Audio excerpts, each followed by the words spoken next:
Well, good afternoon, everybody, and welcome to it's a first for us, our first ever live taping of of our Simply Tax podcast. Now let's talk about who we're going to be talking to and who we're going to be hearing from. So I'll start with Gary here on the end, and in his 40 plus years in his career, he's held executive positions at major financial institutions, technology companies, and professional services firms, and he's really implemented a lot of large initiatives, and that's the perspective that he brings, as well as also teaching on the subject of project and management and change management as well. He also, guys, on a personal note, I'll share that he and his wife, Carolyn, are the proud parents of 3 children and 4 grandchildren. So welcome to the podcast, Gary. And John has also had a few different hats and has a few different perspectives that he'll bring. One from his experience as an audit partner at a Big 4 accounting firm, also as a CFO in the financial services industry, and then in his current role at BKD, where he's overseeing our firm-wide efforts on managing innovation and change and how we're evolving. We're going to talk a lot about that and what BKD's doing to give you some practical hands-on.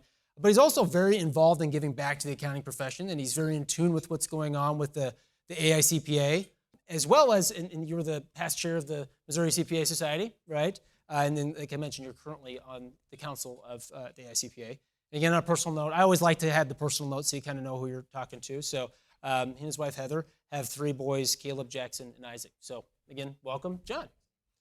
All right, so change and innovation.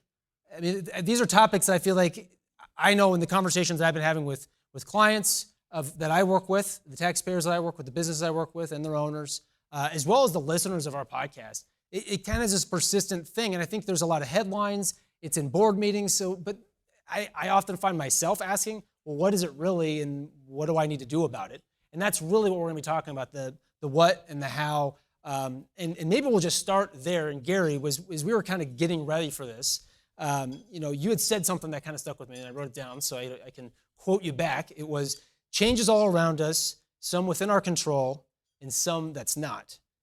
But we have to deal with it. So maybe just kind of setting the stage here, could you unpack that a little bit and explain what that means? Sure, I'd be happy to. Well, usually when we think of change, we usually think of things that require us to do something or force us to change. And we don't like to be required or forced to do anything, so instantly we resist that kind of change. Examples might be a regulatory change or something that we have to do in a cybersecurity program. Those are things we don't have much control over if we want to stay in business. So those kinds of things are often viewed in a kind of a negative frame of mind. On the other hand, there's change that we do have control over, things that we initiate, and we're seeing more and more organizations that are initiating change on their own. It may be some kind of internal transformation. It may be new markets that you're entering or new technology. But regardless of whether it's internally driven, externally driven, it's all change. And it's a challenge for all of us to manage that. I almost feel like anymore, there's change is almost like the only constant that it seems that we have, at least from my perspective and in my career. It feels like, it's just this evolution, continual ongoing change. And I know that's something through the involvement that I've had with the AICPA, and obviously you can speak firsthand to it, John. Kind of what is the AICPA doing, and I guess, and how's the profession responding to change? Yeah, you talk about change being the only constant, and I think probably as business professionals and in our profession, we've always had to deal with change. Probably what's unique about the times we're in now is the pace of change, really. And the pace of change is driven, first and foremost by technology. We all know that, the rapidly expanding use of technology, the opportunities that technology brings. And so if you start with that, then you're quickly moving towards, what do we do with data? How do we analyze all of this data that we all of a sudden have access to? Tapping into that is a challenge. And then when you think about a data-driven culture, it's not just how do we analyze it, but it's how do we store it, how do we keep it secure, how do we safely transmit it, how do we maintain it, all of those things that come with a data-driven culture. And if we think about, for a lot of us in this room probably, and I know there's some younger folks here, but for a lot of us that have been in our professions for a number of years, we're trying to think about, do I even have the skill set, to be relevant, in 10, 15 years, maybe sooner, So skill sets and the changing skill sets, what's going to be needed to keep us all relevant in the future is something that the AICPA is really focused on. And, equipping its members, providing the tools and resources to do that. And just, I guess I would share by way of example, the AICPA has in recent years rolled out 4 new certificate programs that are really addressing technology and data and new things that we're seeing. These are in the areas of data analytics, cybersecurity, blockchain, and RPA. And you might think, well, what in the world would a certificate program in blockchain and RPA look like? And those are the kinds of things that we're trying to wrestle with. How do we equip people to understand what these new technologies are, and more importantly, how they're going to apply to our business? And then the last thing I would comment on with regard to technology and how it impacts business is obviously it makes our world smaller. We think about a more highly connected global marketplace because we have so much access to technology. You can be anywhere in the world and do business with someone across the world.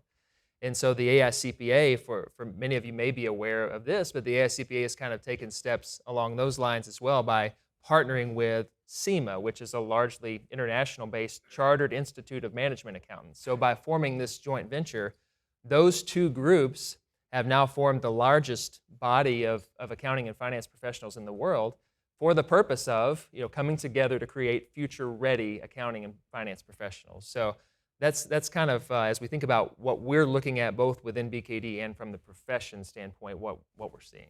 Yeah, there's a lot to unpack in there, honestly. I mean, and I feel like that's, it's kind of almost overwhelming. I don't know, is that kind of the reaction that you, again, when you talk to other professionals and financial executives, I mean, are you kind of getting that sense as well that it's a reaction is overwhelming, or what would you say to that? I think yes. It depends on a little bit where you are in your career, perhaps. I think we see it all the time where people have an approach to it. If I'm near the end of my career, I kind of just want to make it to the finish line and not have to address a lot of these things. It's really those who are kind of in the middle of the career, and I would probably put myself in that boat where you really are faced head on. Then, okay, what am I going to do about this? And the mantra that has kind of been adopted is we have to continually learn, unlearn, and relearn. And so you can't rely on what you know today to get you through tomorrow, but that can be overwhelming. Yeah, no, absolutely it is. And I know Gary, again, kind of as we were getting ready for this, and I should also probably preface this by saying I've had an opportunity to work with you both at different times, and I've always looked at, because, in my training, I guess, you pick up some of the project management, some of the change management, and dealing with some of these feelings of being overwhelmed, but, it's not something I feel like is always a strong suit, and I feel like I can always get better in. So again, that was sort of the impetus for this. I'm looking forward to continuing to hear some of these answers. But Gary, again, as we were getting ready, we were talking about some of the drivers of change. Could you talk to that a little bit? Sure. Well, if you look again at external drivers, there are a lot of them, too many to cover them all here today. But one of the biggest ones we all see is the rise of new non-traditional competitors in many industries.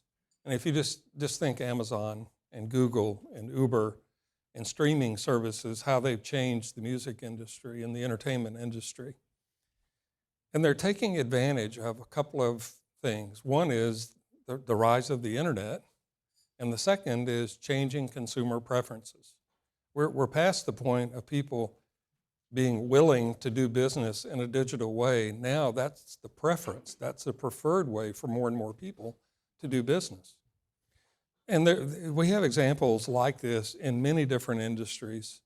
If you may not know this, Amazon is 26 years old, and Google is 22 years old. So they didn't become rock stars overnight. They didn't become what they are overnight.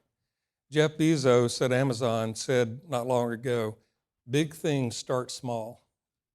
The biggest oak starts from an acorn. And they're a perfect example of that. Not everything that Amazon and Google have touched was successful.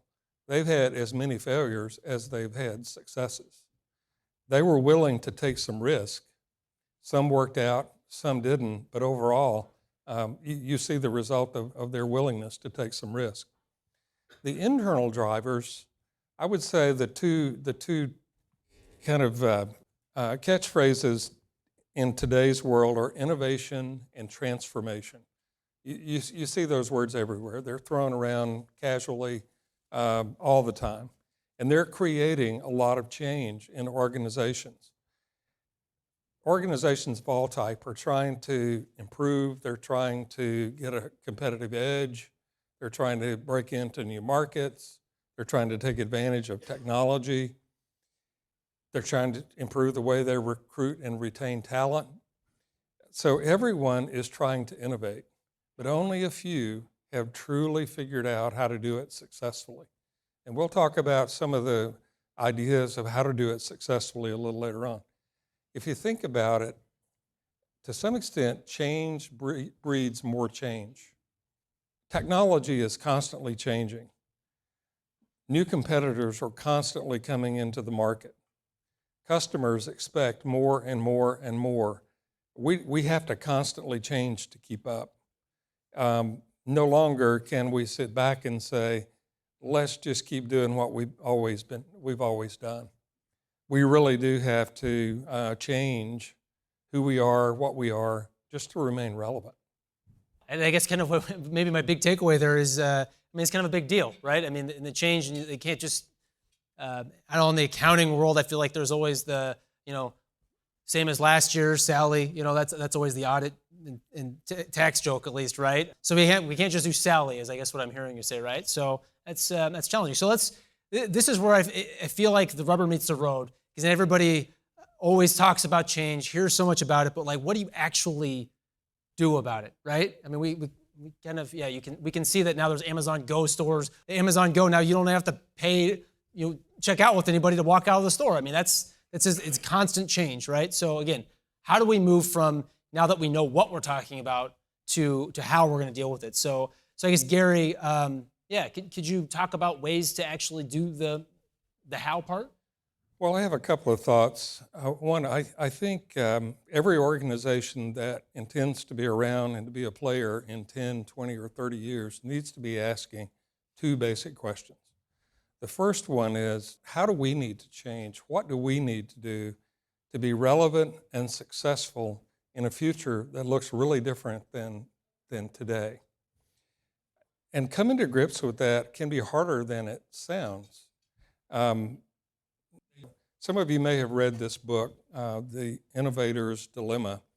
It came out several years ago, and basically this book says that innovation is most difficult for well-established, successful organizations. And if you think about it, it makes perfect sense. How many organizations are willing to take what made them successful and put that at risk to go do something different? Not many. And it really is, success is really our biggest obstacle to change. If we say we don't need to change, we're doing just fine, we'll just stay the course, we very well could be leapfrogged by young, hungry competitors who don't have a legacy that they're trying to protect. Mm-hmm. Mm-hmm. Can it be done? Absolutely, it can be done, but it's not easy. And we need to understand what we're up against. If we're one of those well-established, successful organizations, it's a real dilemma. But ask companies like Kodak and Blockbuster if this is real or not. And I could tell you the backstory around Kodak, and you would shake your head and said, how could they have been so blind to digital photography? But the very same thing, I'm convinced, is happening in a lot of organizations today. The second thing, and it really is relevant to the discussion we're having here today, that I think we need to be asking is not only what do we need to become, but how are we going to get there? Mm-hmm. Yeah. How is the big question. My experience has been that a lot of organizations have really great ideas, really cool ideas of what they want to be, but not very many of them know how to execute. How to turn those things into reality. But having a great vision is just, it doesn't get you where you need to be. You have to be able to execute. And there are two disciplines that we're going to talk about here today that are a big part of that. One of those is project management, which you probably have heard of, and some may be very familiar with it. And the other one is maybe something not so familiar to you, and it's change leadership. One is about getting projects done on time and on budget. You've heard that term. The other is getting people to change along with those projects. And we'll talk about both of those. So on the project management discipline, it's a formal, structured approach to tackling big, complex projects and being able to complete them successfully. It involves defining the work to be done. That's what initiating a project is about. Second, planning the work, developing a time schedule and a budget. Executing means completing the work as planned. At the same time, monitoring and controlling what's going on, taking action when issues arise, and then finally, bringing the project to a conclusion. Now, we've all heard that phrase, on time and on budget, and for decades, that's how we've defined successful projects, right? You probably have all heard this. If a project is completed on time and on budget, that's a success. Well, not so fast. So many times it's not, especially when a project requires people to change their attitudes and their behaviors. Traditional project management doesn't even address that. Change leadership does, and we'll talk more in depth about that. But if you take, for example, a Six Sigma project to improve an internal business process, many of you probably have had those.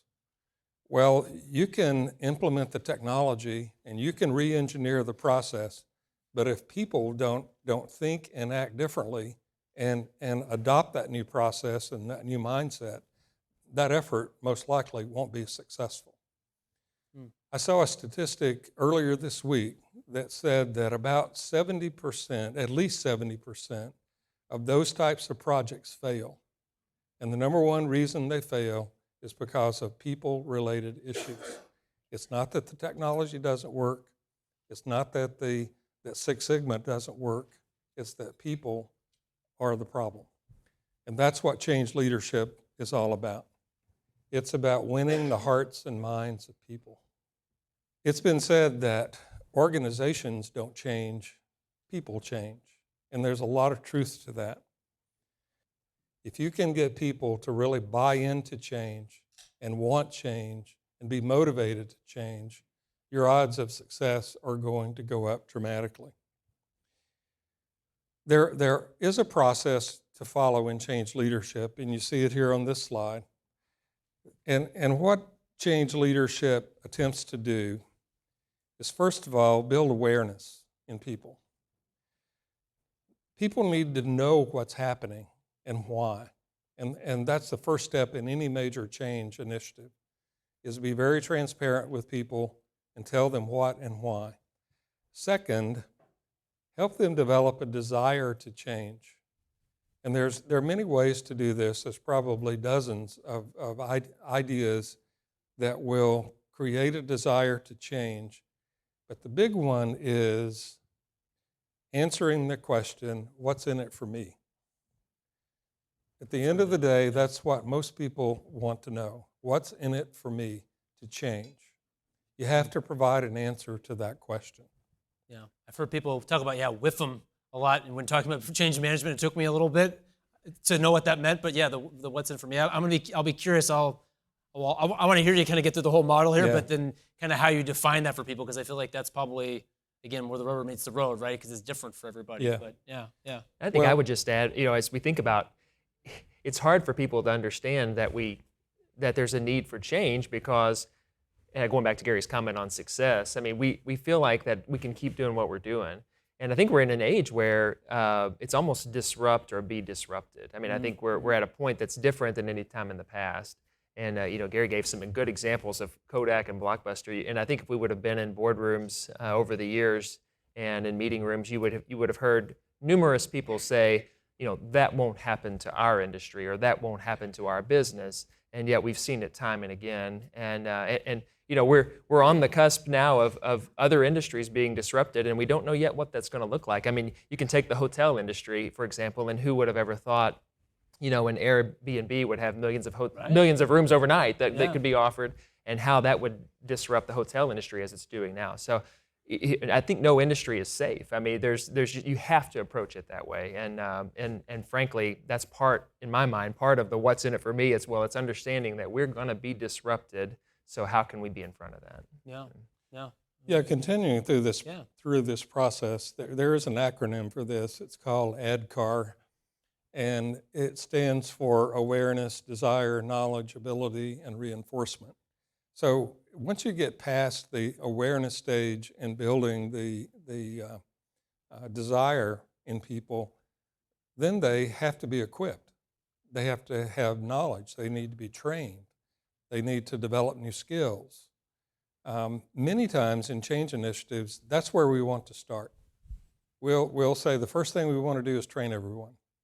Well, training is not going to be effective if people don't have a desire to learn and want to bring that knowledge back and apply it. So I would just say the first stage really does need to be creating that awareness and desire. Then the ability is really helping and coaching people to develop their new skills, apply that training that they took, give them an opportunity to, if it's new technology, to not only go to training, but to come back and get their hands on it and to learn it and develop skills. And then the last one, reinforcement, is really turning it into the new norm for people so that they move past the way they've always done it. And we now have a new way that things are done around here. And that's just a lot of encouragement and coaching and reinforcement. Well, this digs a little deeper into this topic and provides some tools. And we don't have time to go into all of them today here, but in terms of providing a sense of urgency, that really is executive management's job in a change initiative.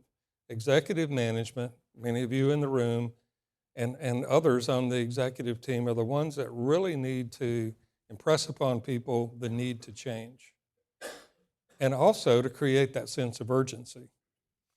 Now, there was a day when management could mandate change and could require people to change, and people bought into that and they changed for the most part, not always.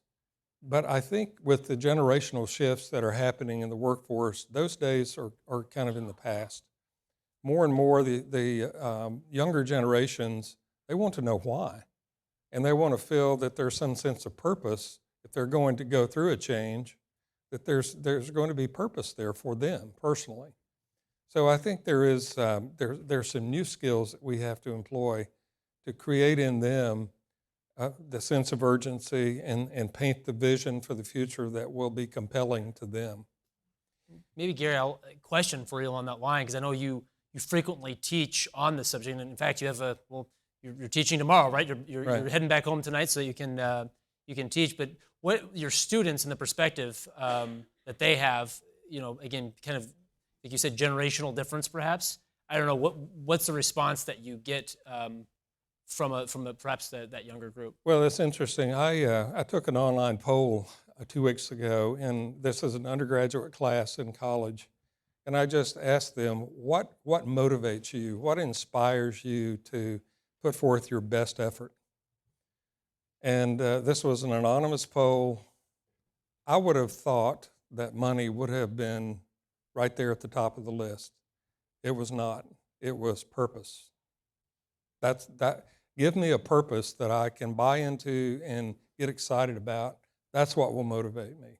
Yeah. So back to that WIFM and the what's in it for me, because you get absolutely. it right, and that purpose of driven focus. Yeah. Some other points here on this slide. Sponsorship is, and we're going to talk about this a little later, but I think typically we think if we get the CEO's backing for this project, or maybe even the CFO's backing, that's enough. That should be enough. People should just fall in line and change. change leadership would say, no, that's not near enough.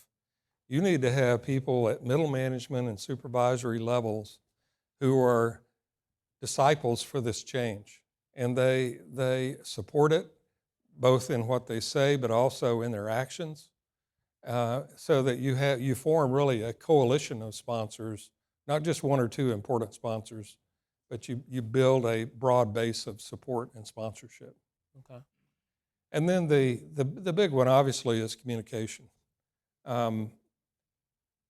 I think no matter how much you think you need to communicate during a big change initiative, it's probably 2 or 3 times what you think is necessary. You just can't do too much. And what people, I think, really appreciate it is transparency and honesty. And it's not blasting out an email when you first start the project and you're done. It's a constant flow of communication going to people, and also managers and supervisors listening to people. What are their concerns? Are we making mistakes that they can see and they can bring to our attention? So it very much has to be a listening process as well. And then I mentioned coaching and reinforcement. The last one there on that chart, mitigating resistance. I think we're going to talk about that later, but I think there is going to be resistance to just about any change you can think of. So we have to have strategies to manage that. And I'll talk about those some more later. It seems like it's all kind of intuitive stuff, right? I feel like a lot of times, but man, is it hard? I mean, I'm even just sitting here thinking about the fact that me personally, like at a personal level, it's just, just boiling it down to day-to-day life. I have twins at home, and we just changed to bunk beds, which is actually kind of neat. I kind of wish I had bunk beds as a kid. Now that I actually have them, but like that change right there alone, and what that's meant for, the trickle down. Like, I have not slept well this week because of the fact that my kids are not sleeping well because we changed their bunk beds, but I mean, they were on board with the change. And so I don't know, perhaps I because that's kind of my stage of life that I keep like relating it all back to where I am with the kids.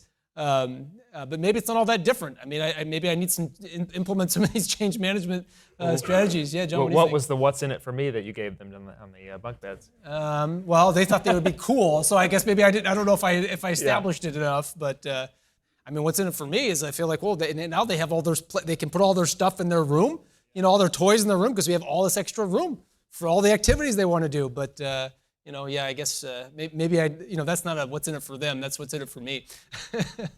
All of this is based on the psychology of people going through change. Mm-hmm. And it really started in the psychology that people experience going through grief. And you think, or any other major life change in your personal life, at first they experience anxiety and uncertainty and sometimes grief and fear. They fear for their jobs. They fear for their friends that they work with. So there's a whole range of emotions that people experience when they first are confronted with change. And then they go through a period of denial and sometimes low morale, and productivity is impacted. And hopefully, eventually, they start to accept and they start to embrace, and morale improves and productivity improves. Sometimes, though, people are stuck in that state of depression, and it becomes so hopeless that they give up and they leave the organization sometimes, or just basically resign themselves to the change. And that's not what you want. Right. You want people who are motivated and excited and want to change. Yeah. So we've really taken that kind of a process that people experience personally and adapted it into business change. That's what this is really all based on. Yeah, no, great model. I was going to say that the risk then, of course, as you think about those various stages, is if you have when you have individuals who are in that point of grieving and then a low morale, is that permeates, and that you ultimately end up with a team that is resistant because of the actions of one or two people. We're going to talk a little more about that later, but that's is critical to being successful in a change endeavor, is to identifying those who are prone to going through those stages and not allowing that to kind of, again, permeate the team or the organization, because the people are the risk, and that's what you run into. We'll have a formal break here in a minute, but I meant it when I said if you have questions, raise your hand as you go through, and Elizabeth is back there keeping an eye for you. But I'm going to ask one kind of out of the gate here that, I don't know, my mom always told me there's no such thing as a dumb question, but at the risk of asking a dumb question here, Gary, we're talking about project management. What's a project? I mean, like just basically, you know. That's a great question. Yeah, let's start there. What's Okay, a all right, it's a project? great one. So, What is a project? project, and how do you define that? Well, there is an official definition of what a project is, and it's from the Project Management Institute, and it says, a project is a temporary endeavor undertaken to create a unique product, service, or result. So it's a temporary thing. It doesn't go on forever. The product is defined, it's planned, it's built, and the project is over. I would add to that every project is unique. If it's something that we've done 1,000 times before, that's really not a project, that's a production process. So every product is unique in terms of one or more factors. It could be what you're creating or building that's unique. It could be the people that are involved. It could be the risk involved. It could be different technology that you've never used before. But every project is unique in some way. Yeah, I feel like that's probably a common misconception. I feel like again, that's why I asked the question, because I feel like it's not always clear, because sometimes we don't, it was really a process and not a project. But do you see that a lot in organizations where there's really not a common understanding of what a project is? Yeah, I think sometimes you may have an individual who's working on something on their to-do list, and they think of that as a project. And I guess it is for them as an individual. But what we're talking about with project management are bigger things that involve teams of people. They're complex. They're not something that you're going to complete in a day or two or three or even a week. Most of them are going to take weeks, months, or years. So it's really bigger things that project management applies to. And I think defining a project, though it may seem simple, is important, because I think how often have we all in our own organization seen things that really represent the way we define a project, and there's no structure, there's no one kind of leading the process, and things don't get done timely. In fact, we talked about a project has a begin and end date. We've all been a part of projects that we felt like were never going to end. And I think it's probably because we have to have that recognition of when are we engaging in something that needs to be managed in the way that we're talking about by a project manager, employing these project management skills. So I think understanding what a project is actually is important, because we need to know when that project needs to be managed in the way we're talking about. Yeah. So. Well, one of the debates that goes on a lot in project management is how much is enough? You know, you could just apply some basic project management principles, or you could go all the way and really be real rigorous in how you manage projects. I think it all comes back to some variables. How much investment are we going to make in this project? Is this going to be a $50,000 project or a $5 million project? How much risk is there associated with this project? If this project is literally a life or death endeavor, then it makes a lot of sense to apply a lot of project management to it.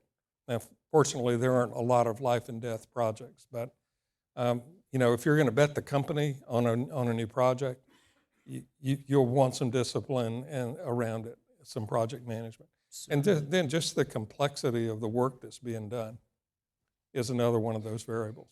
Yeah, yeah. So you mentioned, and you mentioned as well, John, that project manager, someone that's going to manage and fill that role. I guess what are some of the characteristics of successful project managers, and what should one of these individuals, have in terms of their skill set? Well, John can probably add to this, but I thought of a couple. One we've already touched on, and that is a good project manager has to be able to influence and motivate and lead people and hold them accountable when they don't officially report to the project manager. In most of our organizations, not all, in most of our organizations, you pull together a team of people to work on a project from different departments, and they have their managers and their supervisors, and then here's the project manager who's trying to lead these people and hold them accountable and give them direction, and that can be really difficult. And a good project manager has to be able to do that. So they have to have really great people skills. Now, unfortunately, a lot of times people are given the job of project manager because they're the best technician that we have. You know, it's almost viewed as a promotion. If somebody is a superstar programmer, let's say, let's make them a project manager. And that can be a huge mistake if they don't have the people skills to motivate, lead, and influence people. I guess, maybe my interest in it, because I feel like, certainly had some coursework, and, I enjoy reading on the subject of, managing and that sort of thing, and upping my skills. But I mean, I'll tell you, going through learning to be a tax guy like myself, there wasn't a whole lot of focus on that and learning how to do that. But, obviously then you end up as a financial executive in the role where you're being asked to drive these initiatives and change, but not having the skill set, and again, kind of being able to differentiate, what the difference is between a project manager and some other roles. Yeah, so leadership is one of those, what we're talking about here is leadership, and a good project manager is going to be a good leader. But they have to balance that with some knowledge and expertise in project management. So these topics we looked at earlier of defining the scope of a project, of the work to be done, planning, budgeting, knowing whether this project is on schedule and on budget or not. I mean, that's the blocking and tackling of project management. So where do you get that? Well, there are a lot of training programs that people can go through. More and more colleges offer degrees in project management. And then probably the best indicator of whether someone has it or not is, do they carry the professional certification for project managers? It's called the Project Management Professional, or PMP. And to get that, people have to have several thousand hours, I forget the exact number, but many hours of practical experience managing projects. They have to pass an exam, pretty rigorous exam, and they have to have continuing education every year to keep that certification. So if you're looking for someone and you're not sure if they understand the blocking and tackling, look for that certification. Like you said, it's almost like awarded by default oftentimes, but I mean, what you're describing is clearly something that you're very trained in to do. It's not just something that's gonna happen organically. I don't know, John, is there anything you would add to that list of successful characteristics? I just, some of it would just be to maybe echo what Gary said in a different way. When you're managing, someone who's managing a project, they're really managing people and processes. I mean, that's really what we're talking about when you break it down to the nuts and bolts. And so Gary kind of touched on that. I mean, I think from the people side, project manager has to be able to communicate, verbal and written, of course, but it's really understanding when to talk and when to listen, to be able to hear back from the team, what are the obstacles that we're facing. And then I think on the process side, part of that's communication, but on the process side also, it's being very well attuned to what are the obstacles that we're facing, what are the constraints, what are the bottlenecks, identifying those as early as possible so you can mitigate them. I mean, I think those are really critical skills for a project manager. Absolutely. Dan, did you have a question? Yeah, quick question. So if you're leading change from the CFO position and you have a key project that you're, trying to implement, and you look through your organization and you don't have that change agent or project manager, what is your experience, or I'm sure there's both risks and benefits. Do you bring in a consultant to do that, or do you hire a project manager, or it depends on a lot of things? What's your thoughts or experience here? Gary? Well, I've seen both work. Certainly there are contract project managers and change leaders out there. They're expensive. And, they're not going to be with you long term. They're going to come in and do enough to get paid, and then they're going to move on. I personally would, if you have enough ongoing work to keep these people busy, and you probably do, I think it makes sense to have those skills and those abilities in-house. I've done it both ways. I've been a contract project manager before. And so I understand what motivates them. Getting paid motivates them. Yeah, that's a great question. John, your experience, your perspective, what would you say? I think the only thing that I would probably say from my personal experience is I've kind of been in that boat before of being in the CFO seat and not really having anyone specifically. And so I think for me, the most advantageous way that I've approached it is to try to gather the individual or individuals within my team who I felt were most capable of learning the concepts that we needed to learn in order to do this, and understanding that that's not always possible. I mean, if you don't have the resources to be able to commit the time to learning these concepts, then I think you're probably left with looking outside the organization to try to find it. But I find, depending on the scope and size of the project, it probably is going to dictate what you ultimately need to do. But for a smaller project that really needs to be managed, but you don't have that resource in-house, I think there are skills and concepts that you can apply and have your team become educated on. Again, it depends on the scope and size of the project. Yeah. I think a strategy that can work, and I've seen it work before, is rather than just outsourcing a project to an outside project manager, it's hire them to coach your people so that you gain those skills, your people gain those skills and build those skills under the coaching of an expert. So that's also kind of a hybrid approach. Yeah, that's good. Because there's always that challenge of, right, there's the concepts and learning them, but then there's also sometimes there's the realities of the resources that you have available and the tools that you have available and at your disposal. So it's kind of that difficult balancing act. I like that because that's kind of nice hybrid. But I'm going to play maybe a little bit of the devil's advocate here and just say, obviously change we talk about the pace of change is something new, but I mean, change has been happening for the last, forever, right? I mean, if we're going to be really giantly holistic on it, right? But I mean, in the concepts here that we're talking about have been around. So I mean, does project management still apply, you think? And is it still effective in this kind of new world with this fast pace of change, Gary? Well, I agree. Change has been around as long as man's been around. It's not something new. I think the pace of change is faster now than we've seen in the past. But going back to that statistic that I quoted earlier, that when major process transformation projects, over 70% of them are considered failures. Think about that. That says we're not doing a very good job of change. Change is all around us and has been, but we haven't learned how to do it very successfully yet. Yeah. And I think some discipline and some process can probably only help. Before we leave this question, Damien, about what makes an effective project manager, there's a couple that I can't let pass. I have to mention these two. And many of you in the room can probably relate to this one. A good project manager can speak the customer's language.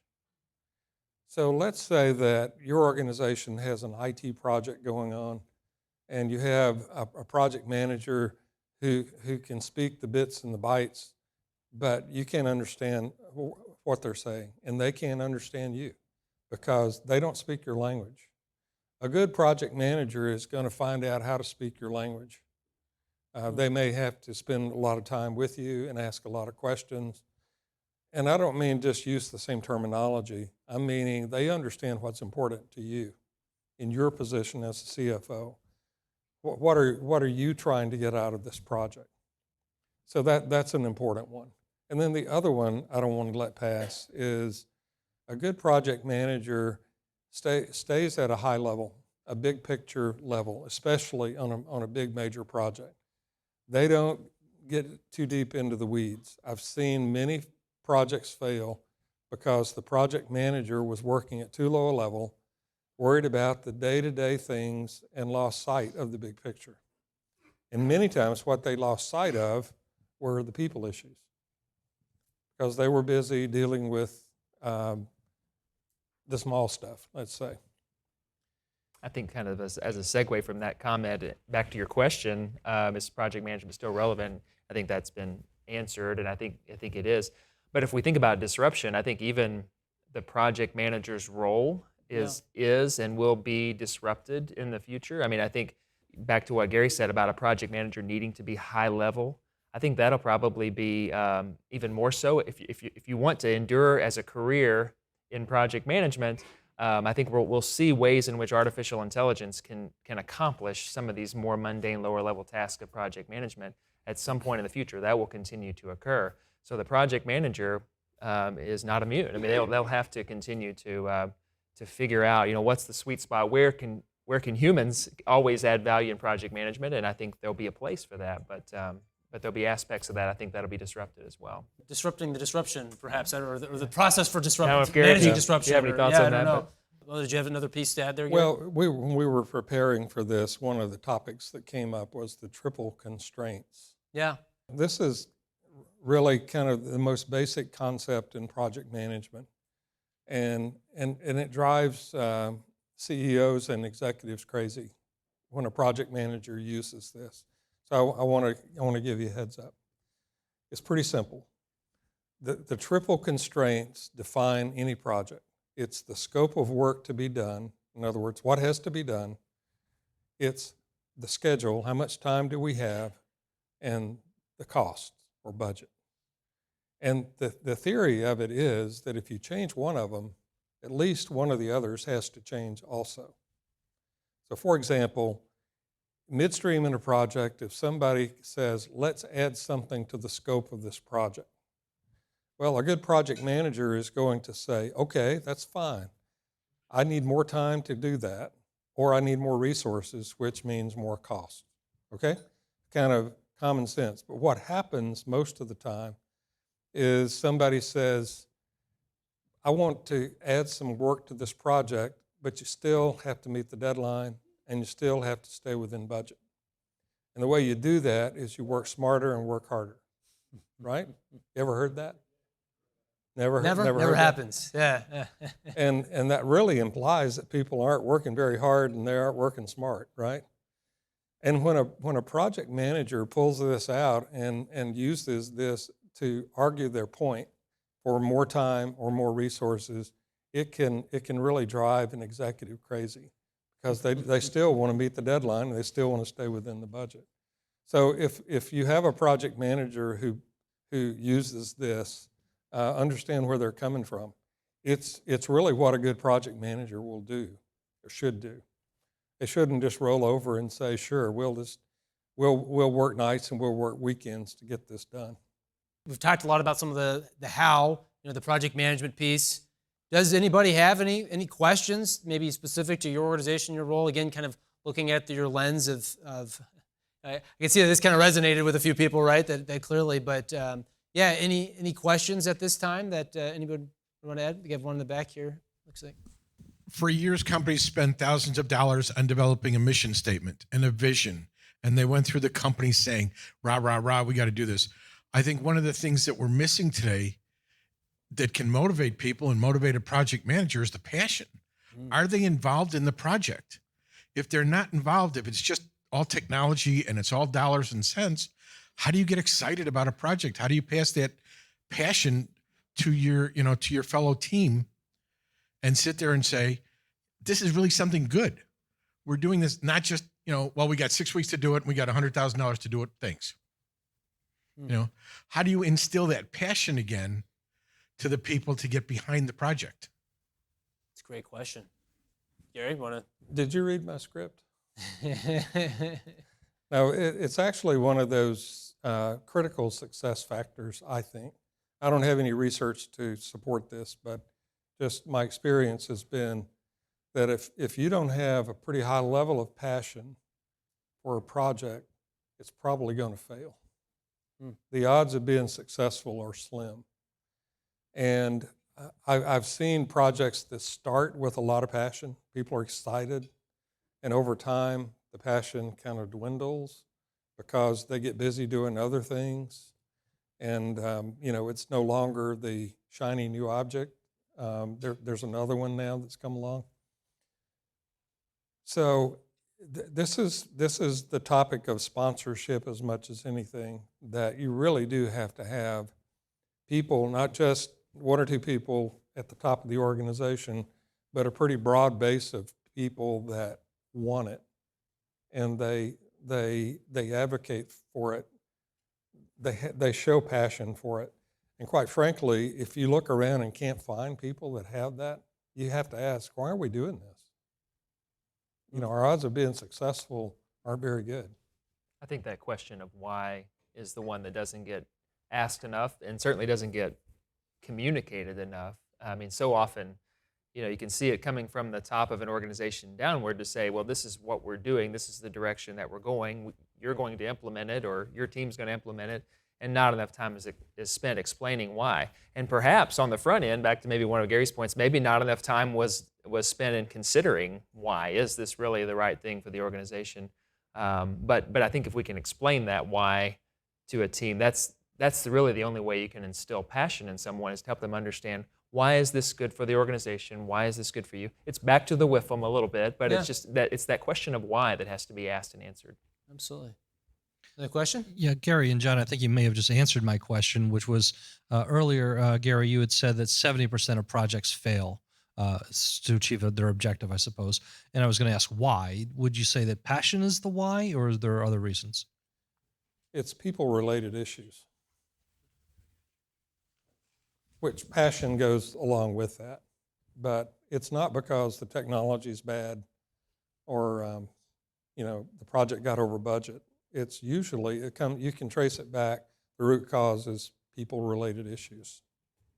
And I think if you survey any organization, it's interesting because this is not easy to remedy, but if you survey any organization, people are going to respond that there's not enough communication, or there's not good enough communication. They're not happy with the communication. And so in probably many cases that may be valid. The communication maybe should be better. And we recognize there are some people that you're just not going to please, right? But I think in general, when we think about working together with other people, that's just something we all struggle with to varying degrees. Some people are better at it than other people, but communication is not easy. You know, keeping people informed to the right degree. And I think that's and it's back to the people issue, of course, but I think that's the biggest thing, biggest reasons why projects fail is the communication, the aspects of communication that aren't handled appropriately. Yeah, absolutely. Again, it seems like it's straightforward when you talk about it, you know, when we're talking about it now, but man, it's the hardest thing, right? The communication piece. A question? So just to take this on a more tactical level, because a lot of us in the room think very tactically. You've got a room full of people, you have a new project, and you have a lot of passive listeners. What tricks do you use to turn them into active listeners? What do you use to make them take some ownership of this thing that's being presented to them? Well, one is telling people the consequences of not doing this. Sometimes, if it's really critical to the business, what bad things could happen if we don't do this? That tends to get people's attention sometimes. Frankly, I don't have I think that's the most effective way. I mean, there's sometimes positive reinforcement clearly, but the most effective is what are the negative consequences of not doing this? And I go back to the kind of disrupt or be disrupted. Oftentimes projects are along those lines. They're an attempt to move the organization or move a team forward in a way that's going to prevent ultimately it from being disrupted or it from being no longer relevant. So I think if we would choose to give it this connotation, that the more the negative or the fear is more effective at mobilizing people typically. Yeah, that's a great question. I think it kind of even maybe dovetails back to Gary had mentioned. There's two disciplines here, right? We have the project management, but you also mentioned change leadership and managing the change piece, which is that people piece, which is again so hard. What do you do when you have a bunch of passive listeners? So I guess John, maybe when we kind of talk about that in change management, and this again hits on that, but so the kind of execution type risk, like where do things go wrong with change leadership and change management? Yeah, and we've kind of started to get into that a little bit with regard to just talking about people. Yeah. But one of the hardest things to do, and communication, but one of the hardest things to do is identify who are your passive listeners, who are your active listeners, kind of knowing how to peg people early on. If we think about, any change management process, any change that we're going through, we're on a journey together, as a group. We want to have everyone kind of rowing in the same direction, if we want to use the analogy of journeying in a boat. But you're going to have people who are going to grab the oars and start rowing with you, and you're going to have people that are going to drop anchors, frankly. And you have to know who those people are who are going to be dropping the anchors up front, and figure out a way to mitigate them. Maybe you need to find a way to engage them differently than those who are by nature excited about where you're headed. But there's always going to be those people who are going to try to drop those anchors, and so it's critical in my mind to be able to identify who they are, and it's not one size fits all. You can't handle every member of the team in the same way. I think that's key. Okay. Yeah. And I guess with that, and maybe it's not unforeseen if you know that probably there's going to be some people that are dropping anchors, to use your metaphor. But then when you have that, how do you respond? And Gary, what do you think when you have unforeseen risks and you're managing the change? How do you go about that? Well, a good project manager, part of the planning process is going to be to identify as many risks as possible and really look at two dimensions of risk. One is how likely are these things to actually happen, and what would the impact be if it really did happen? And basically build a 4-quadrant diagram that says, okay, these are very likely to happen, and if they do happen, they could have a really big impact. Don't wait for them to happen. Go ahead and develop a plan to deal with them proactively. But you can't anticipate everything that might happen. There's always going to be something that comes from left field. Mm-hmm. Again, a good project manager is going to attack those things really proactively and not let them become crises. And sometimes that involves some conflict and some confrontation. And I've always said, if a person doesn't like to confront problems and to solve problems, they probably shouldn't be a project manager. So I guess maybe thinking about, again, I'm maybe going to go back to this question, Dan, that you even asked earlier of, and maybe it's related to our triple constraints here of, now let's just say that now I am put in this position and I've been given the honor of default. I'm the project manager, and I'm not one that likes confrontation, and I'm not going to do those things. So do you have any tips and tricks that to dealing with that sort of thing if you're like me and you're kind of thrust into this position as to manage the project? Are there any things you can do if you're not really a project manager to manage that? These principles that we've talked about here are pretty common sense principles. Sure. What most people don't do is just take the time to think about the people impact of change. They get focused on other things, the technical side of change, and don't make time for the people issues or the people concerns. Yeah. And I would just encourage anybody who's coming in to manage change for the first time is really focus on the people. Really focus on the people. Okay. Yeah, and I think when we think about how to do that and we're focusing on people, if we're asking someone to do something, they've got some expectation in their mind of what that's going to look like. So I think as the leader, we've got to set very clear expectations up front. I mean, you can't go into that with any ambiguity. And I think we've probably touched on this to a degree, but if we feel like we've communicated it enough, we probably just need to keep going an extra step. Continue to kind of be repetitive and make sure those expectations are clear up front, so that we all go into it with the same set. Yeah. Damien, one other aspect of people-related issues is most organizations have a lot more projects going on than they can possibly support. They don't have enough resource to go around. People are thrashing around. They're multitasking way too much. And there's research that shows that multitasking kills productivity. So I think another concept that's kind of beyond the scope of this that more organizations ought to think about is portfolio management. where you really look at all the projects that you have going on in the organization and look at them as investment opportunities, just like you would with a financial portfolio of investments. And ask yourself, how could we allocate our limited resources the best way possible to maximize the value of this portfolio? And it might mean that we put all of our resources into these 2 projects and let these others wait, and that's going to produce the best outcome for the organization.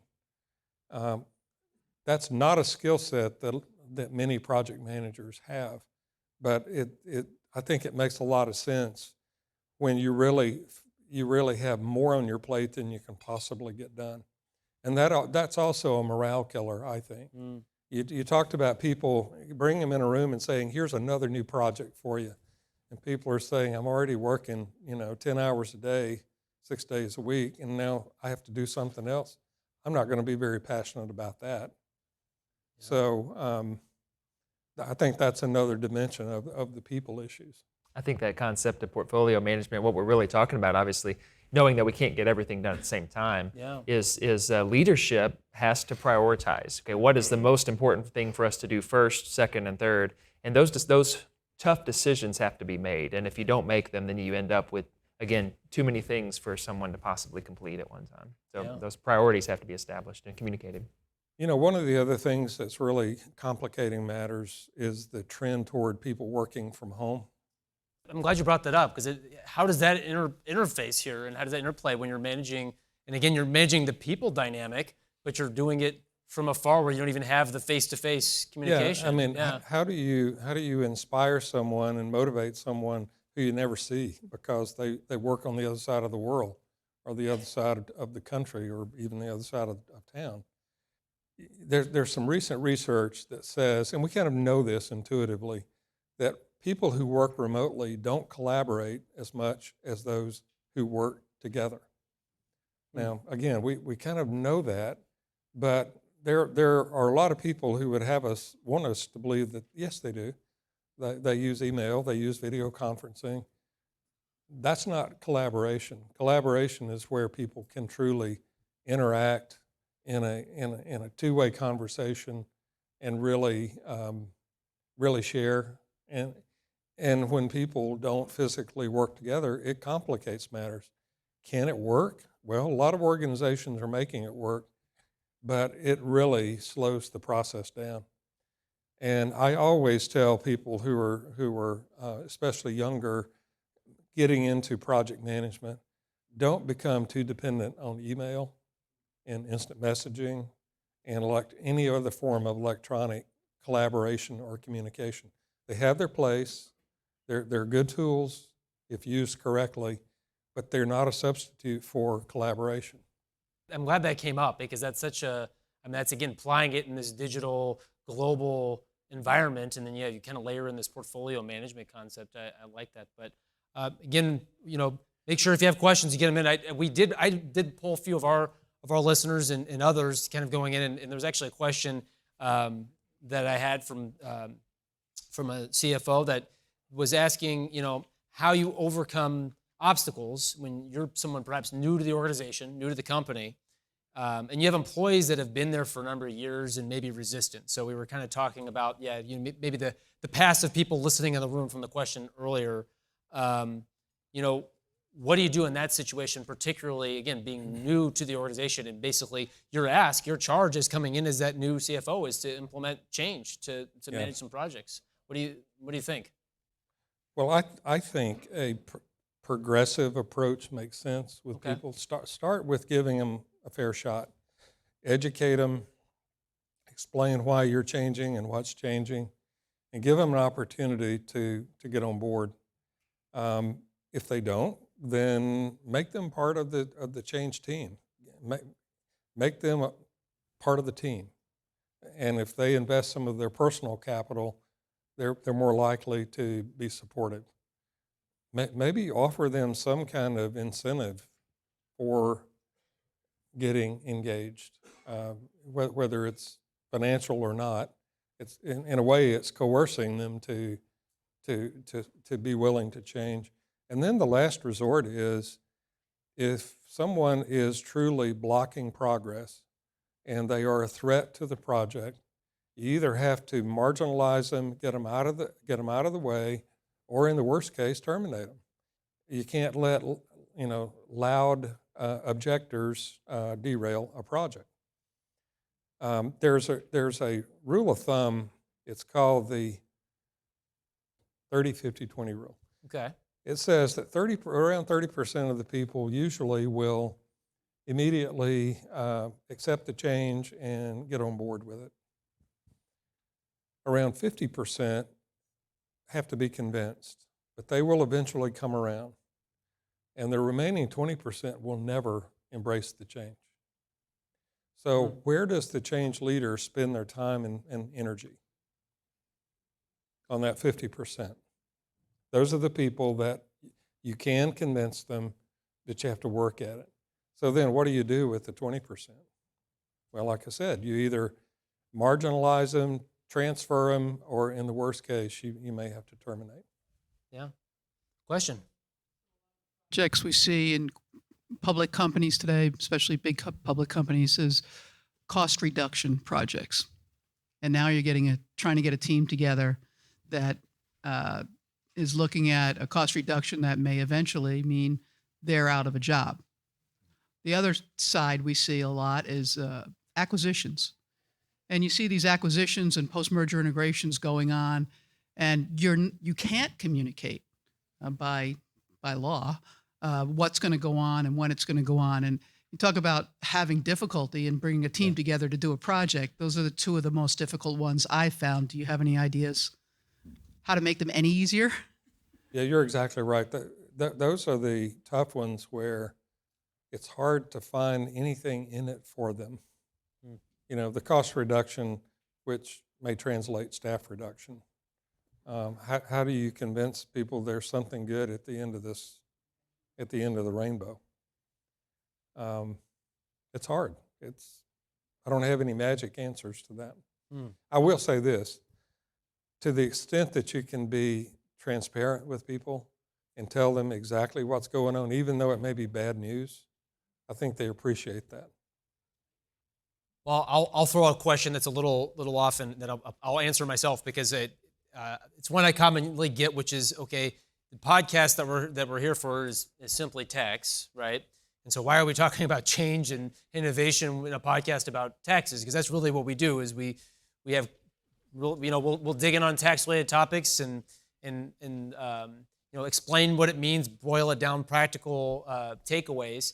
But the answer really is, in the tax world, we've seen a lot of change, so we've had to have a lot of these sort of techniques and projects to, new tax projects to implement and so forth. But also, the kind of way I look at it is, again, I'm a little biased. I've said I'm a tax guy, right? So I enjoy taxes, but I also appreciate that not everybody else does. But you really don't care about taxes quite as much if they're, if you don't have anything to the bottom line in the first place, because that's generally when you're paying tax. So these are all sorts of things that matter to businesses, their owners, their advisors, to financial executives, right? And so that's why we're talking about change innovation on a podcast about taxes. In case you're wondering, now that we're only a little over an hour in, why we're actually here today and why we're talking about this topic, because it is one that actually commonly comes up, because I feel it's this confluence of things that financial professionals have to deal with anymore, right? And change, projects, all of that's part of it. But I think another piece, which we've talked about, is innovation.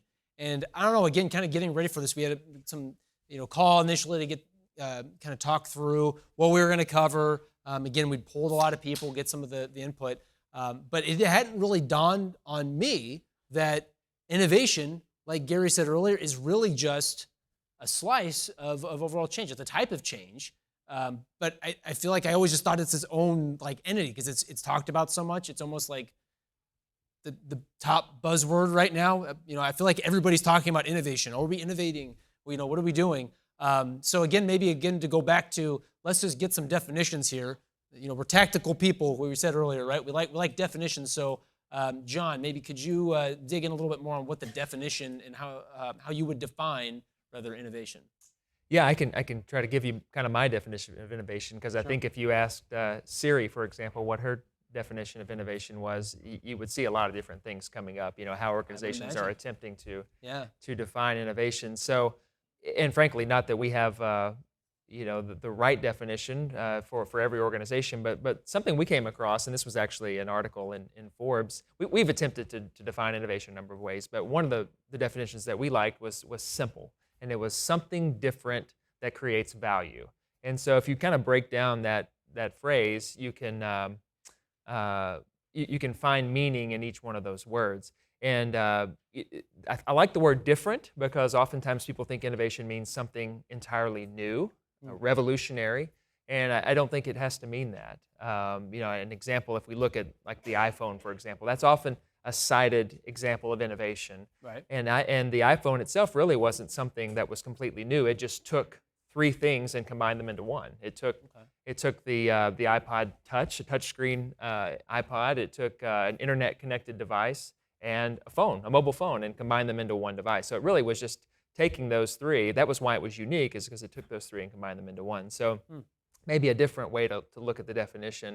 It doesn't have to be something new. It just has to be something unique, something different. Moving beyond that, really, if we look at the key part of that definition, though, where the value comes in is identifying where there's a need or a problem, if you will, and matching it with a solution. So, we'll get into more of our approach here in a little bit, but the degree to which an innovation creates value is really dependent upon how pressing is the need, how viable is the solution. And obviously, the more value an innovation creates, the greater its impact is going to be. So we like that phrase that kind of captures something different or unique, but really emphasizing it's got to create value. That's our definition. No, I like that, because I feel like I've always looked at innovation as being this cutting edge, never seen before thing, but it's simple as combining things that are out there in a new and unique way. It could be, different way, to your point. Pretty broad. So maybe if we kind of drill down from there, are there within innovation, are there maybe some different buckets or ways to look at innovation? Yeah, when we think of innovation being, spanning really from anything that could be from the incremental improvements to the revolutionary new things or anything in between, we've sought to look at innovation within kind of different frontiers. So horizons, Horizon 1, 2, and 3. We've kind of attempted initially to define innovation in one of these three buckets. So if we think about Horizon 1, 2, and 3 innovation, Horizon 1 really is the incremental, the everyday improvements that the low-hanging fruit, if you will, the things that they really are necessary to accomplish in order just to keep doing business. We have to continually improve upon our everyday processes and practices. Horizon 3 then is getting out to those things that are more risky. They require a higher level of investment. The return may be delayed or it may not come at all. We're obviously taking on greater risk. If you look at Horizon 3, we're attempting to perhaps be disruptors in that phase, in that horizon. And then Horizon 2 obviously sits kind of in the middle.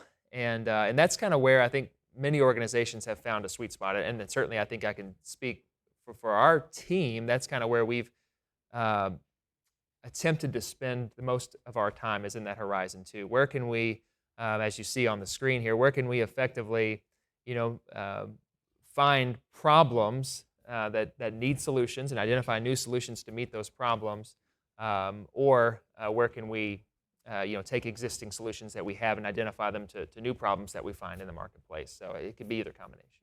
Yeah, well, I like that. Again, the tactical approach. We like the ways that we can latch onto as being financial and accountant-minded individuals here, right? What I would add to that, one of the things that we did, and actually Gary was a part of this whenever we started up our innovation program, is we did some education through Wharton, and Wharton had some good programs and materials on this, and on these horizons in particular. That was kind of at their direction a little bit, to us to focus there in Horizon 2. And they basically said, it can be fun and exciting to spend a lot of your time in Horizon 3, but what you'll end up doing is spending a lot of time and money doing that and seeing very little return, in the interim. Most of the people who play in that area, they don't make money at it. It's really more for fun. They've got money they want to play with, and maybe you hit the jackpot. Maybe it's a while before you see that, but that was really at their direction. It was based on what they had seen by working with numerous organizations over the years. So again, maybe if we kind of dig down a little bit deeper too. I mean, you've talked about some different maybe types of innovation. Yeah. Could you maybe define those a little bit more? As we've kind of matured in our innovation process, and I say that with somewhat of a smile, because we're really, the way we're doing things now, we're only a couple of years into it. But we've kind of we've taken these 3 horizons and we've tried to say, okay, well, what are the different types of innovations that we might overlay within these horizons? And they're somewhat intuitive based on just kind of what you see here. So the way we've attempted to define these or describe first these types of innovation: sustaining innovation, incremental innovation, disruptive, and breakthrough. So sustaining innovation and incremental innovation really would be in that horizon 1. Again, fairly intuitive, right? Incremental innovation, you could find its way into that horizon 2, depending on certain circumstances, if it would either get into addressing new problems, perhaps, or development of new solutions. Then as you get into disruptive innovation, you're really along the outer rim of that horizon 2, perhaps into horizon 3 innovation. And then breakthrough innovation, we've talked about some of the emerging technologies. That's really what that's referring to. Okay. We've started to allocate, I would say, just a small portion of our investment in innovation into that breakthrough. So spending time trying to understand things like blockchain, robotics, artificial intelligence, and how we can apply those into our business and to our clients' businesses, both now and into the future. So I think there's a research, kind of future-focused aspect of that last type of innovation with breakthrough innovation. That all makes sense. Again, I don't know, I like definitions and being able to kind of, again, it helps make sure everybody's on the same page, I feel like, to know kind of what bucket and what horizon, what type of innovation are we playing in. And so maybe kind of with that as a background, and as we kind of mentioned at the beginning, John, obviously you're leading the efforts at BKD and implementing an innovation program at BKD. And so we're going to kind of shift gears and talk to a little bit about how BKD's done it, and then kind of bridge that gap for ways that everybody can kind of take that home and what can you do? Because again, we've talked about all the different concepts. We've got some definitions, but then what do you do with it? So let's start with what you've been doing and what BKD's been doing to respond to the call for innovation. When BKD started out on this journey that, again, has only been really a couple of years with the way we're doing things now, I think first there was a recognition, the firm has been around for a long time, and the firm has innovated for a long time. We've offered new solutions to our clients. That's happened in various pockets around the firm.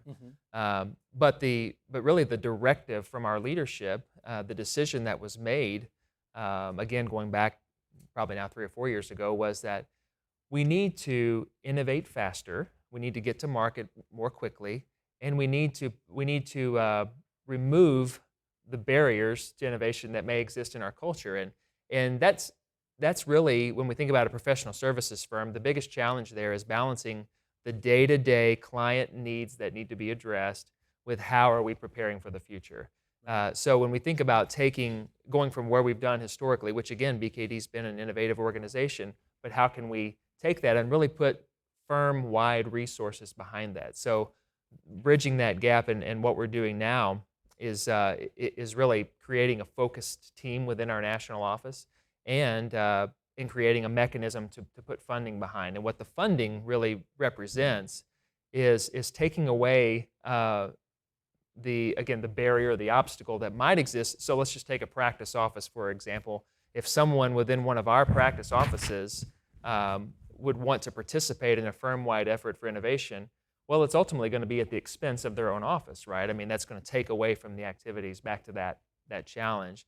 So that funding provides the opportunity for sort of a reimbursement from our national office to say, hey, we want you to participate in innovation on a firm-wide level, and here's how we're, so to speak, going to make your office whole in doing that. So that's just a little bit of detail behind how we've made that, how we're doing that differently than we've done it in the past.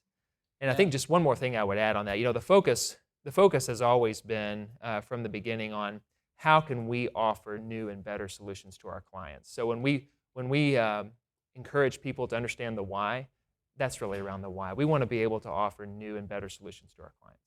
Yeah, no, that's very interesting. You know, Go to ahead. add one thing to what John said, removing the obstacles. Another obstacle that exists at BKD certainly is for people who have innovative new ideas, how do they get resources? How do they get, if they need an IT resource or they need some marketing help, how do they get those people to the table, especially if they're on the opposite side of the country?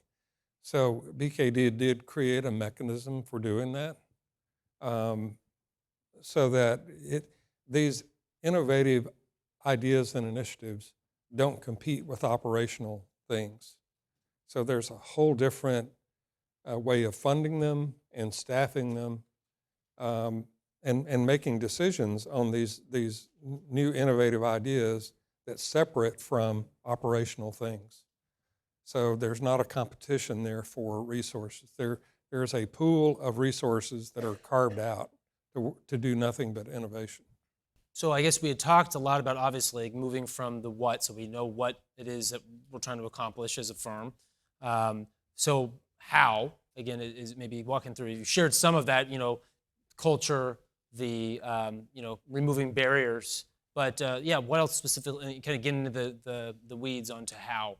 Yeah, so the what, you're right, is really promoting that firm-wide culture Yeah. and removing obstacles. Right. And the how, then, we had to really create, and Gary touched on a little bit of the how, but we had to create an outlet for people to be able to submit ideas. Mhm. So that was one way that we recognized we wanted people to be encouraged to innovate, but what would they do if they had a great idea? What would they do with it? So we created a couple of different ways that we've done that. Early on, we studied kind of this innovation tournament science and the benefit that innovation tournaments could bring. And we won't necessarily go into a lot of detail today on what an innovation tournament is, but you can use your imagination. We've tried to organize these over our first couple of years, mostly by our industry groups, because that's kind of the way we go to market, is by our various industries in which we operate. So we've conducted numerous tournaments now over the first couple of years, and we bring people together. We take them out of their normal day-to-day environment. They obviously know what's going to occur in advance, so we encourage them to bring ideas, and we set some pretty specific parameters around that. Bring 3 ideas or whatever it might be. Sure. But we spend focused time with that group innovating. So that's from a kind of a periodic perspective. We've conducted these innovation tournaments. Perhaps more significantly, and this goes back to Gary talking about having centralized, dedicated, focused resources that are not working on IT initiatives, marketing initiatives, whatever it might be. We've created a direct line now from anyone at BKD can submit an idea into that group. Mm-hmm. Our BKD National Office Innovation Department, we have a kind of there's project management expertise within that.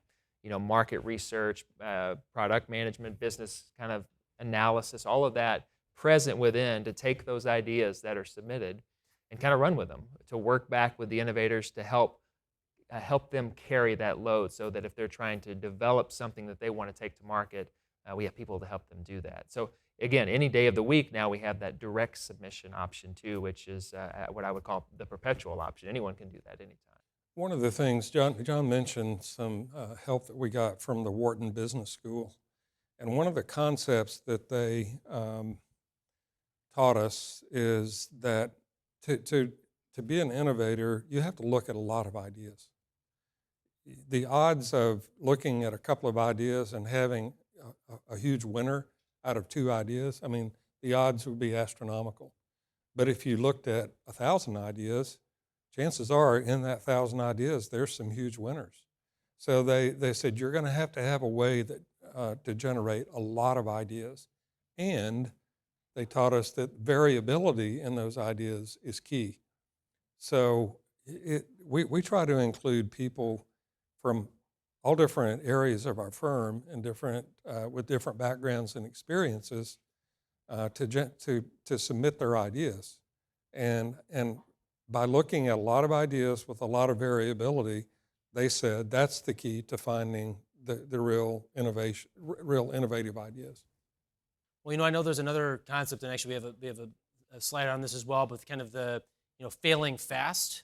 And again, you mentioned that in passing, but maybe could you dig in a little bit on that? Because we've got the 1,000 ideas, but then again, back to just that everybody has only so many hours in the day. How are you going to get through them and figure out if they're viable and so forth? So, I don't know, John, could you maybe talk a little bit about that? Yeah, there's some concepts that we've tried to implement that come that are derived somewhat from the startup world and somewhat from perhaps the software development world. If you think about agile, but with regard to startups, often startups they have no choice but to implement lean methods, and that's been determined to be an effective way to run a startup. You want to be able to understand quickly whether what you're proposing to develop has viability. And so this lean process for us was something we wanted to make sure was built into our approach. We wanted to make sure that we didn't spend a great amount of time and money, of course, up front before we would be able to get something that we could put in front of our trusted clients. And that's what we've encouraged people to do when they've submitted ideas, is to build, and I'm going to use that term a little bit loosely because building is probably pretty strong when you think about a prototype, because we often think about the term prototype. We've adopted the prototype, which really comes from this lean startup methodology. And really what a prototype seeks to answer is, do they want it? Can we put something that really simulates what the finished product's going to look like, but something that we can create in a matter of hours rather than months? That's the idea, something that we can quickly put together to simulate, again, to a trusted client, to say, if we were to build this, is this something you would want? And maybe more importantly than that, what feedback would you give us to make it better? If you wouldn't want this, what could we do? What could we implement that would make this a valuable tool for you to have? So that's really the key to this lean startup, is to be able to build that prototype in a very short period of time, and without a huge investment of dollars, to start getting feedback. And then once you do that, you make decisions such as, yes, this is a good concept and we are going to go with it, or we need to pivot based on the feedback we're getting, or we may need to abandon it. And we want to get to that decision as quickly as possible. Yeah, you get having the techniques and the tools in your toolkit to be able to do this. So I don't know. I'll look back out to the group here, the audience here.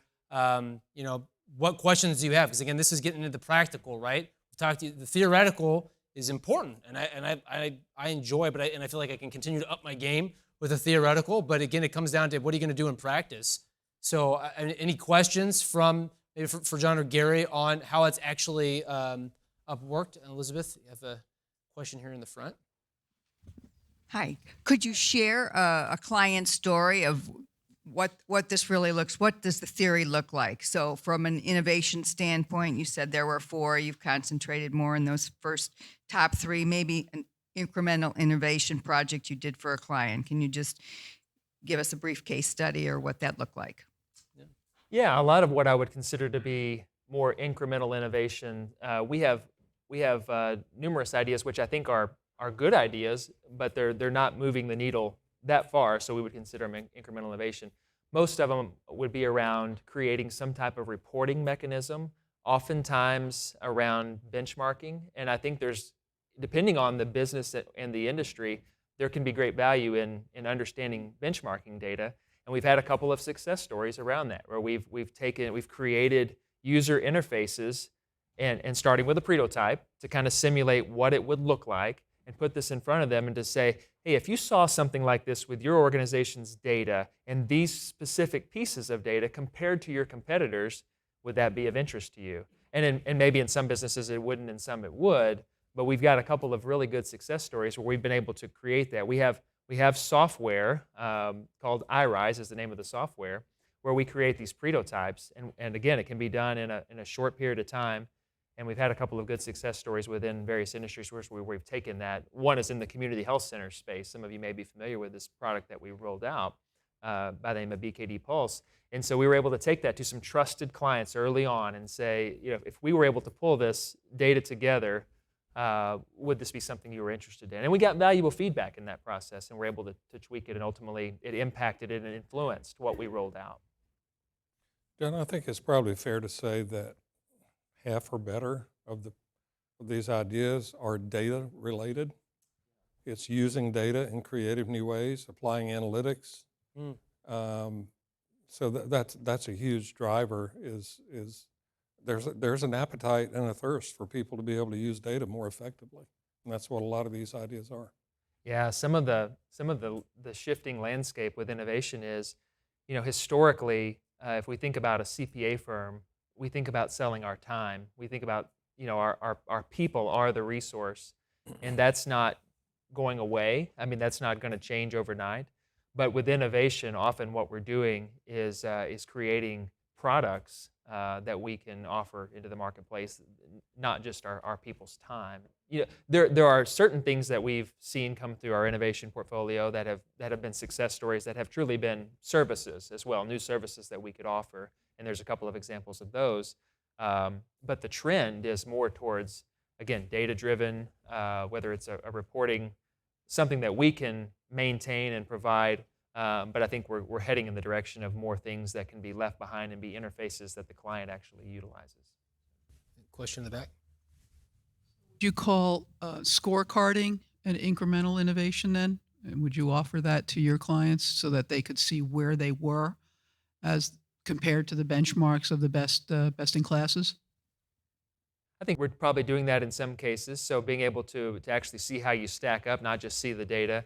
There are facets of that within some of the ideas that we've seen, and obviously, we've got a number of different a number of different industries that we're kind of dealing with innovation, and so our goal is to be able to, to take an idea like that and to apply it in various industries.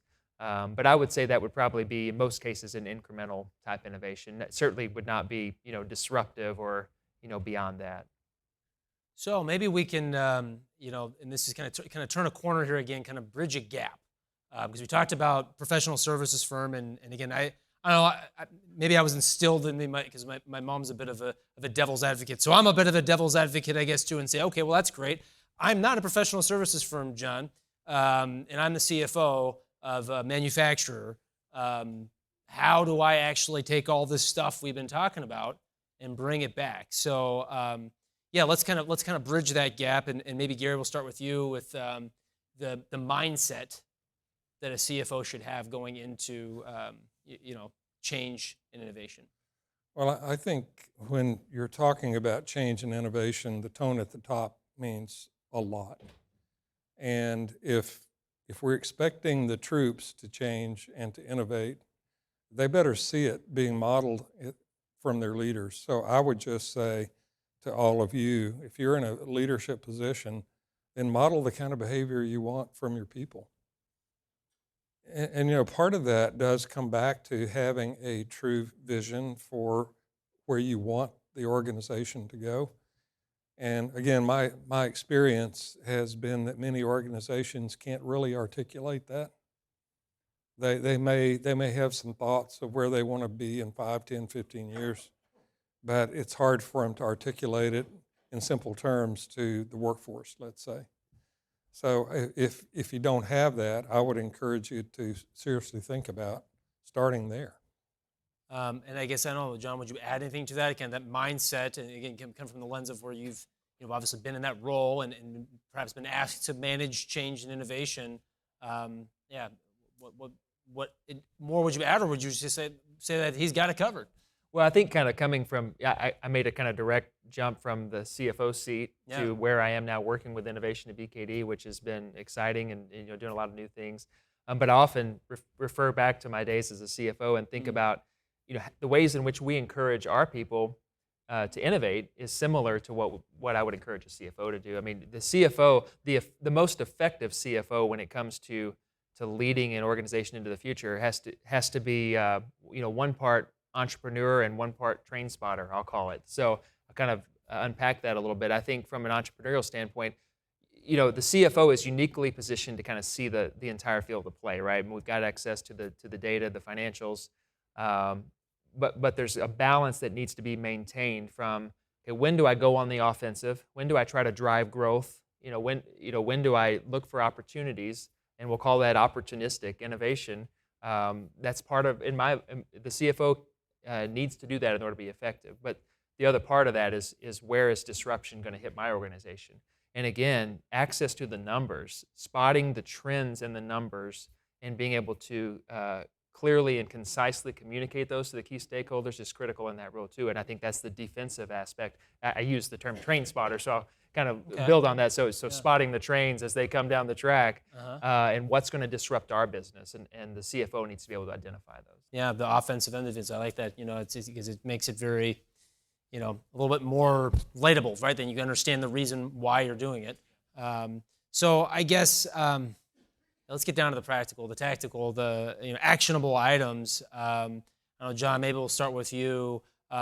CFO, going back to the organization, kind of pulling some of these concepts we've talked about. What are they? What should they be focusing on? Yeah, if I wanted to try to just kind of boil this down, it's just understanding that we are not going to be moving away from this data-driven culture. I mean, that's only going to become more and more prevalent, and I think the impact to which data, the analysis and the care with which we analyze and maintain data, that's not going away. So I would think the data-driven culture, and then just preparing both myself and my organization to how future ready am I? So I kind of think of a few questions that we could seek to answer on a daily basis. What is our data telling us? The CFO, the business leader in general, really needs to be able to answer that question. What is my data telling me? Because data does speak. We have to be able to listen to it. What trends should we focus on? There are typically macro level trends that can be identified, and then it's so important not just to identify them, but to be effective at communicating them. We've talked a lot about communication already, so I think that's key to reiterate. And then kind of the last point in terms of just what should I be thinking about? Am I taking the right steps today, both for myself and my organization, so that I remain relevant, so that we remain relevant? I mentioned it at the outset, constant learning. I look at a professional, if you lose your intellectual curiosity, we've always got to have that interest in understanding what's next. I want to learn more, hungry for knowledge, hungry for learning more. It's more important now than it's ever been, in my mind. Yeah, Gary, what do you think? Actionable items. What are you, what are you walking back with in the toolkit? Yeah, I think kind of building on my last comment about having a clear picture of where you're going and what's the end game here. People want to know what's coming their way. What does this future really look like? If you're taking on a big change initiative, I would just encourage you to take a little time and be able to articulate that, but then also help translate it for people. What does it mean to them? And just take some time to figure out the people implications of change and apply some of these principles that we talked about. There's no magic formula, but if the majority of projects fail because of people issues, I think it makes a lot of sense that we should spend more time worrying about the people, thinking about the people. Mm-hmm. So how do you do that? Do you, all right, seems logical. I mean, there's the how in terms of even just finding the time in the day, but we'll leave that aside. But I mean, is this am I sitting here reflecting and thinking about my team? Am I whiteboard with the the right people in the room? Yeah. How do I actually do it? Well, we didn't have time to show it here, but what a lot of organizations will do when they start a new project up, they'll take the org chart and they'll say, all right, who's going to be most affected on this org chart? And they'll go through and identify them. They'll also ask, who's most likely on this org chart to resist this change? And you wouldn't want to publicize that, but identify who the resistors are likely to be, and put together a plan to convert them or deal with them however you choose to. I like that. Yeah, it's very tactical because it's a pretty deliberate but simple approach to figuring out who's affected and who's going to resist. No. Well, John, any from your perspective of again having gone through that and having the people, and maybe this is the question I'm ultimately going to ask is, who are those people that should be in that meeting doing that? Because you mentioned obviously there's a bit of discretion here because we don't want the organization or the people that you just identified. You probably don't necessarily want them knowing that they were identified. So I don't know, John, who should be in that conversation, or is it really just an exercise that you as the CFO or the person that's going to be kind of leading this change should do kind of on your own? Well, I mean, I think that consensus building is important. I mean, I think that it is important to bring in those that are affected, and I think the exercise Gary talked about is important from a leadership standpoint. Obviously, you're not bringing everyone in on that conversation necessarily, but consensus building is important, and really, preaching to your team that this is organization first. And I appreciate that about BKD, and I would say that it's not true of necessarily every organization that I've been exposed to, but I think that the vast majority of people at BKD think firm first. They think company first, organization first, however you might put it. And so I think that's a constant thing that has to be preached is there is something that is for the good of the team, for the greater good of the organization. And that as leaders, that's not always easy because you have to, sometimes you're going to hurt people's feelings. Sometimes you're going to have to make the hard decisions in order to do something that is for the greater good of the company. Yeah. If you're looking to increase profitability, because I feel like a lot of times that's a role that the CFO obviously plays, a steward of profitability for the organization, and perhaps there's a just focus on the top line mentality.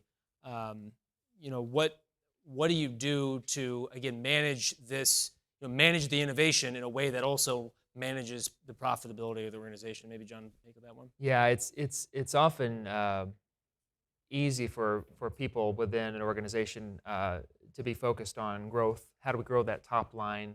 Bringing in new customers, new revenue, but not having an awareness or a focus of, well, really, what does that mean for the bottom line? I mean, if we're gonna continue to grow, but we're going to be if it's low margin business or if it's not ultimately profitable, what good is it doing? So again, the CFO is uniquely positioned with access to the data and an ability to understand it and communicate it. So I think that the two things that come to mind from the CFO's perspective to help get that conversation around profitability, not just top line revenue growth, started is to really focus in, okay, what are the trends over time in our spending, in our expenses, our costs, our cost structure?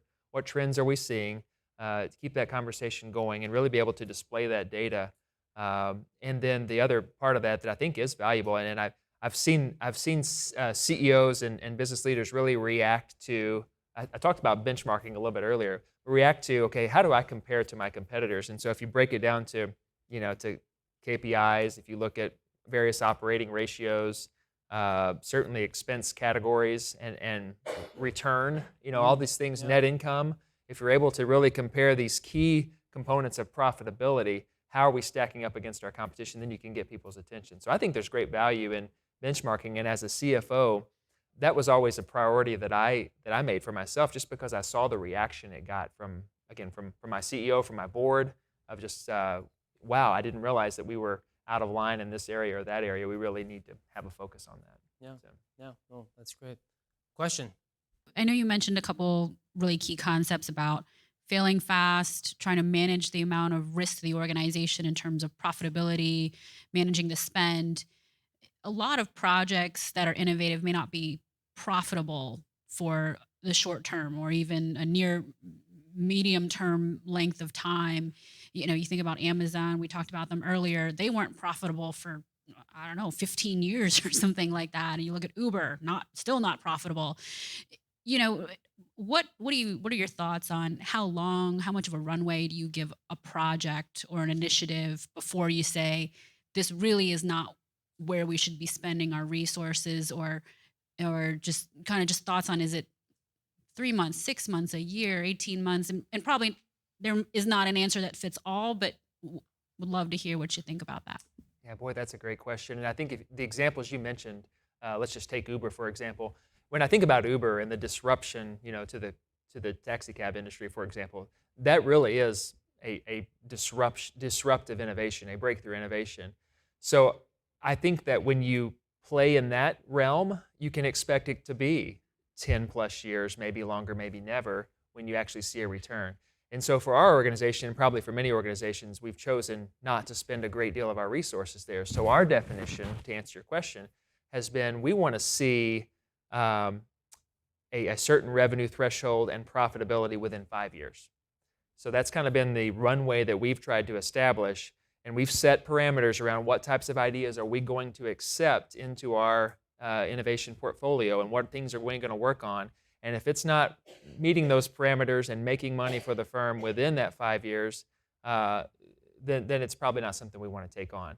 Now, having said that, we're playing in some of these areas where we're trying to do some research and understand things better. But in general, before we're going to invest a lot of money into it, we need good evidence that it's going to produce that level of return within 5 years. That's been our runway. That's a great question. Yeah, because it's getting some guidelines of knowing, are you on the cutting edge, the bleeding edge? What side are where are you in this? But Gary, I have a question for you that I feel like comes up a lot, and this kind of touches back to some of the generational differences, perhaps, that you mentioned earlier. And that's work with a lot of closely held family-owned business, multi-generational businesses, and sometimes you've got kind of again this the new generation coming in, perhaps, of ownership, and having new ideas, but then maybe not that are. We'll just say the existing generation doesn't see eye to eye on some of them, or again, maybe even back to the amount of runway that you would give to them. Back on the people side and managing kind of maybe multi-generational, closely held businesses, any tips or how would you respond to implementing these sorts of changes and these strategies in a family-owned, closely held context? So you're talking about a new generation of leaders coming Right. into an organization that doesn't want to change? Yeah, and I guess it could also, I said family, family context, but it could be, again, new generation that's coming in that's not in a family context as well. Well, it almost goes back to my opening comment about how hard it is for a successful organization to change. And that book that I cited, the author of that book says that many times they can't. They just absolutely can't. And what they do is come over here and create something new, and that's where all the innovation and change happens. Maybe a separate legal organization, something that doesn't have a legacy to try to protect. Maybe it has its own culture, different compensation system, different goals for it. And that won't work in all cases, but it can work in some cases. Yeah. Well, Rather than trying to remake something that is not going to be remade, come over and create something new. Yeah, no, that's definitely challenging. And again, maybe it flies, counter culture to the accountant in me that says, you want to go for the safe and again, you don't want to throw everything out, the baby with the bathwater kind of thing. But to your point, sometimes you just kind of have to have that kind of a structural shift to allow that to incubate, rather. Yeah. It's very Rather than interesting. putting this established, profitable thing at risk, Right. let it continue to function as it is and create something small and new and let it grow up.